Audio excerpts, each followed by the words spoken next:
దివాళీ వస్తుంది, అందరూ క్రాకర్స్ కాల్చడానికి రెడీ అయిపోయారు. మరి మా న్యూ బోర్న్ బేబీస్ పరిస్థితి ఏంటి?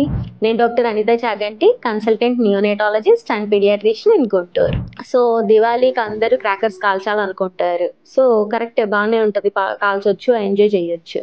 కానీ మరి న్యూ బోర్న్ బేబీస్ కి అవన్నీ బాగా పెద్ద సౌండ్స్ వస్తాయి, లైట్స్ వస్తాయి. వాటి వల్ల కొన్ని ప్రాబ్లమ్స్ ఉంటాయి కదా. లైట్స్ వల్ల ఐస్ స్టిమ్యులేట్ అవుతాయి, దానివల్ల వాళ్ళు బాగా స్టిమ్యులేట్ అయిపోయి భయపడిపోతా ఉంటారు. అండ్ ఆ సౌండ్స్ కూడా చాలా హార్మ్ఫుల్ గా, బాగా పెద్ద సౌండ్స్ 85 డెసిబుల్స్ కన్నా ఎక్కువ సౌండ్స్ వస్తే బేబీకి కొంచెం డేంజర్ లెవెల్స్ అన్నమాట సౌండ్స్ అనేవి. సో వీటి నుంచి ఏం చేయాలంటే, ఫస్ట్ ఇంట్లో కిటికీలు తలుపులు అన్ని క్లోజ్ చేసి పెట్టాలి. ఇంకా సౌండ్స్ ఎక్కువగా వినిపిస్తుంటే బేబీకి చెవుల్లో మఫ్స్ ఏమన్నా పెట్టుకోవాలి.